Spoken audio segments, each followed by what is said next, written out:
অনেকগুলো কি জ্বলে ল্যাম্প, অনেকগুলো ল্যাম্প জ্বলে, মানে কি বাতি জ্বলে, তাই না? বাতিগুলো এবং এখানে যে মিটার আছে, ঠিক আছে, মিটার এবং ল্যাম্প যেগুলো আছে বা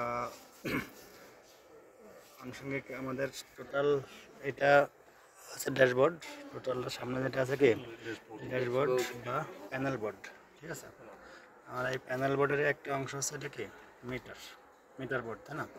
প্যানেল বোর্ড বা মিটার বোর্ড, এই প্যানেলের বা মিটার বোর্ডে যেগুলো আছে এগুলো কি আমাদের জানা দরকার, তাই না?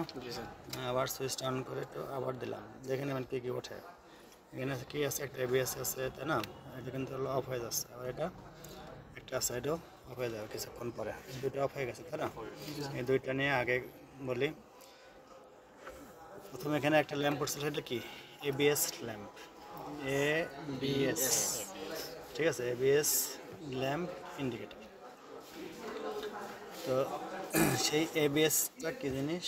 Anti-lock braking system. কি অ্যান্টিলক ব্রেকিং সিস্টেম? আমাদের এই গাড়িটা কি আছে, এবিএস সিস্টেম আছে। সেই এবিএস সিস্টেমের কোনো মিস্টেক যদি হয় বা কোনো ফল্ট হয়, সেক্ষেত্রে ওই ল্যাম্পটা অল টাইম জ্বলে থাকবে। ল্যাম্পটা কি অল টাইম জ্বলে থাকবে। তাহলে এবিএস যদি কাজ না করে তাহলে আপনার কী হবে? ব্রেক অ্যাকুরেট হবে না। তখন ব্রেক করলে কী হবে? ডানে বামে গাড়ি এলোমেলোভাবে চলে যাবে, কন্ট্রোলিং করা কঠিন হয়ে যাবে, ঠিক আছে। তাহলে ওই ল্যাম্পটা কী ছিল, আবার ওটা উঠায়, এই যে এটা এবিএস, তাই না? আর হ্যাঁ, এর পাশেরটা ওটা হচ্ছে আপনার এয়ারব্যাগ। পাশেরটা কি এয়ারব্যাগ, বন্ধ হয়ে গেছে, ওই যে এই পাশেরটা। এবং সিট বেল্ট একসাথে। যদি আমার সিট বেল্ট না লাগাই, সেক্ষেত্রে ওই বাতিটা জ্বলে থাকবে, এবং ওই বাতি যখন জ্বলে থাকবে তখন এয়ারব্যাগে আপনার কাজ করবে না। এয়ারব্যাগে কী করবে না?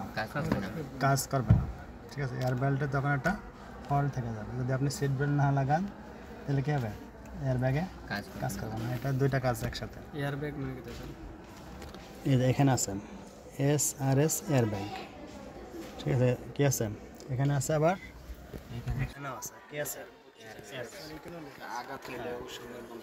কোনো প্রকার দুর্ঘটনায়, ঠিক আছে, অটোমেটিক্যালি এখান থেকে কি একটা বাতাস ভর্তি একটা ব্যাগ তৈরি হয়, বেলুনের মতো। হ্যাঁ, এয়ার বলতে কি বাতাস, ব্যাগের ভিতরে বাতাস ভর্তি একটা ব্যাগ এখান থেকে বেরিয়ে আসবে। বেরিয়ে আসলে তখন কি ড্রাইভারকে একটু প্রোটেক্ট করবে, ঠিক আছে। সেটার এখন এইটা যেটা এই ল্যাম্পটা হচ্ছে আমার কি আছে, এটা হ্যান্ডব্রেকটা ওঠানো আছে, তাই না? নামাইলাম, এটা কি আছে অফ হয়ে গেছে। আবার যখন উঠাইলাম, এই যে উঠাচ্ছে, আবার এই ল্যাম্পটা অন হয়ে গেছে। এটা হ্যান্ডব্রেক প্লাস যদি আপনার কোনো চাকা ব্রেক হয়ে থাকে তাও ওই ল্যাম্পটা জ্বলবে, ঠিক আছে। এটা মূলত পার্কিং ল্যাম্প। তো এই যে এটা হচ্ছে ডোর ইন্ডিকেটর, ডোর ল্যাম্প, ঠিক আছে। এটা কি এটা ডোর ল্যাম্প, মানে আমাদের যতগুলো ডোর আছে সবগুলো ডোরের যে কোনো একটা খোলা থাকলেই ওই ল্যাম্পটা জ্বলবে, মানে ওই বাতিটা জ্বলবে। যে কোনো একটা কি খোলা থাকলেই ল্যাম্পটা জ্বলবে। দেখেন নাকি সাইডটা তো দেখাবে না, এখানে যে কোনো একটা খোলা থাকলেই ওইভাবে দেখাবে, ঠিক আছে। তারপরে আগে ল্যাম্পগুলো শেষ করি। এখানে একটা ল্যাম্প আছে, এই যে এটা, এই পাশেরটা, এটা কি ইঞ্জিন অয়েল। যদি আপনার ইঞ্জিন অয়েলের কোনো সমস্যা থাকে বা ইঞ্জিন অয়েল সার্কুলেশন না হয়, অয়েল পাম্প যদি নষ্ট হয়, ঠিক আছে, বা অয়েলের যে ভিসকোসিটি সেটা যদি কার্যকরী ক্ষমতা না থাকে, ঠিক আছে, যে কোনো সমস্যা হইলেই এই অয়েল ল্যাম্পটা জ্বলে থাকবে, ঠিক আছে। স্টার্ট করার পরেও সেটা জ্বলে থাকবে, স্টার্ট করার পরে অফ হয়ে যাবে। যেহেতু আমাদের গাড়িটা কি হচ্ছে না, স্টার্ট হচ্ছে না, এই জন্য দেখাতে পারতেছে, ঠিক আছে। চলমান অবস্থায় এই ল্যাম্পটা জ্বলে ওঠা মানে কি বুঝতে হবে আপনার ইঞ্জিন অয়েলের সার্কুলেশন হচ্ছে না। অয়েল সার্কুলেশন না হলে কী হবে? ডেড হয়ে যাবে,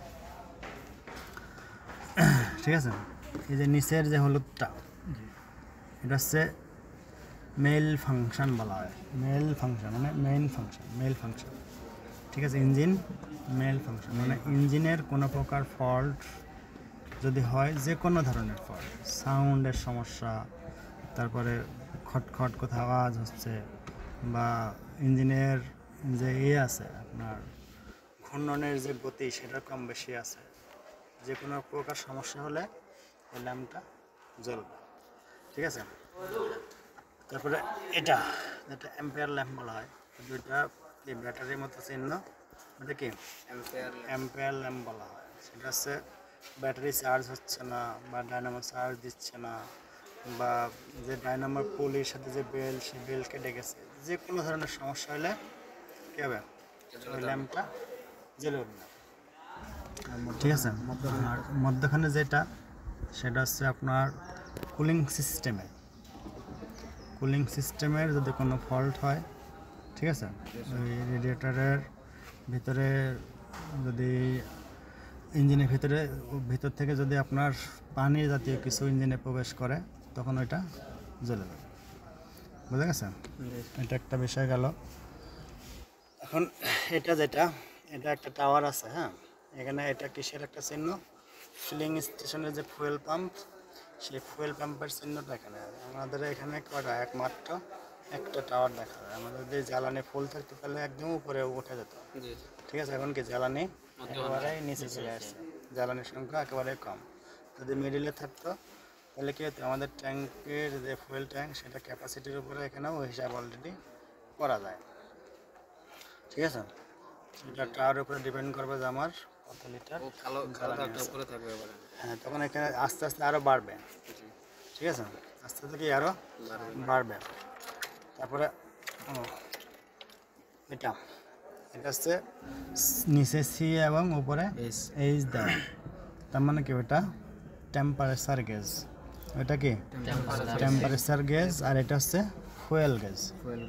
ঠিক আছে, এটা বিভিন্ন ধরনের টাওয়ার দিয়ে ওটা বোঝানো হচ্ছে কতটুকু হিট হচ্ছে বা কতটুকু জ্বালানি হচ্ছে। যত বেশি হিট হবে তত বেশি হিটের দিকে যাবে, উপরের দিকে উঠবে।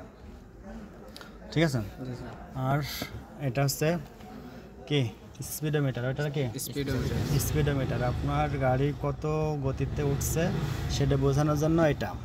আবার কিছু কিছু গাড়িতে আছে দুইটার থাকে, আমাদের এটা আছে km/h, মানে কিলোমিটার পার আওয়ার। কিছু কিছু গাড়িতে আছে আবার mph থাকে, mph মাইল পার আওয়ার। এটা আছে কি কিলোমিটার পার আওয়ার, কিছু আছে মাইল পার আওয়ার। দুইটাই আলাদা এখানে লেখা থাকে, একটা নিচে থাকে একটা উপরে থাকে। বুঝা গেছে? আবার কিছু কিছু গাড়িতে শুধু mph থাকে। বুঝা গেছে? Speed limit. আর এটা হচ্ছে rpm metre. rpm metre, rpm হচ্ছে কি revolution per minute. Revolution per minute মানে রেভলিউশন মানে কি পরিবর্তন হচ্ছে। এই পরিবর্তন আমাদের ইঞ্জিন ঘটতেছে, ইঞ্জিনের ঘূর্ণনের যে গতি, সেই গতিটা এখানে বোঝা যাবে। যদি জিরোয় থাকে তাহলে কি অফ হয়ে আছে, স্টার্ট করলেই উপরে উঠবে। যত বেশি উপরে উঠবে তত বেশি ইঞ্জিনের গতিটা বোঝা যাবে। যদি আপনার এই যে কাঁটাটা, এই কাঁটাটা যদি 3-এর সোজাসুজি আসে, এটার সাথে যোগ করতে হবে ইন্টু 1000 পার মিনিট, মানে 3 × 1000 মানে 3000 পার মিনিট। মানে 3-এর কাছে উঠলে 1 মিনিটে 3000 বার ঘুরতেছে। যদি 2-এর কাছে আছে 2000 বার, যদি 1-এর কাছে আছে 1000 বার, যদি 1 আর 2-এর মাঝামাঝি জায়গায় আসে তাহলে কি 1500 বার মিনিটে ঘুরতেছে ইঞ্জিন। ইঞ্জিনের ঘূর্ণনের গতি, যত বেশি অ্যাক্সিলারেটর চাপবো তত বেশি ইঞ্জিনের তত বেশি গতিতে ঘুরবে। এটা আবার এই যে এখানে লাল চিহ্ন দেওয়া আছে, কে দেওয়া আছে? লাল চিহ্ন দেওয়া আছে। আবার কিছু কিছু গাড়িতে নিচের দিকেও লাল চিহ্ন থাকে, আবার উপরের দিকেও থাকে, মিডিলটা থাকে সবুজ চিহ্ন। ঠিক আছে, তাহলে আমাদের যদি সবুজ নেই তাহলে এখান থেকে টোটালি এই যে লালের আগ পর্যন্ত নিরাপদ। যদি লালের ওভার হয়ে যায়, লালের কাছে চলে যায়, তখন কী হবে, ইঞ্জিনের গতিটা কী হবে, ওভার হবে। ওভার হওয়া মানে তখন কি ইঞ্জিনের যে শক্তি সেটা অপচয় হয়ে যাবে।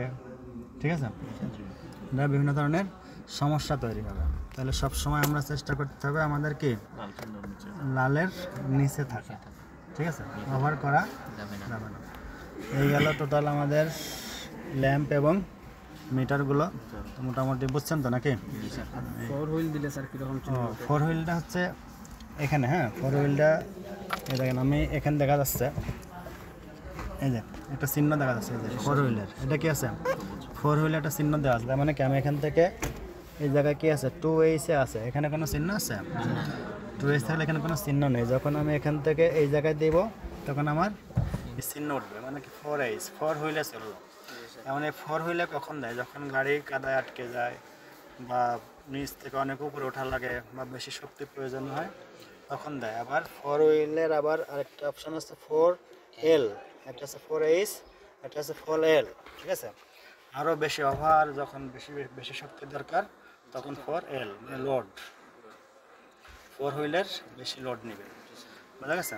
এটা চিহ্ন কিন্তু একই থাকবে, 4Lও যে চিহ্ন থাকবে 4Hও সেই চিহ্ন থাকবে, শুধু 2H কোনো চিহ্ন থাকবে না, ঠিক আছে। আমাদের ওই সেপের গাড়িটা সেটা এই হুইলের পরিবর্তে এখানে একটা কি আছে, এই জায়গায় একটা বাটন আছে, বাটন ঘোরাইলেই 2H 4H আর 4L পাওয়া যায়, এই জায়গাটা সেই জায়গায়, বুঝা গেছে? তো এইগুলো একটু প্র্যাকটিস এখন করেন, করে তারপরে ছুটি।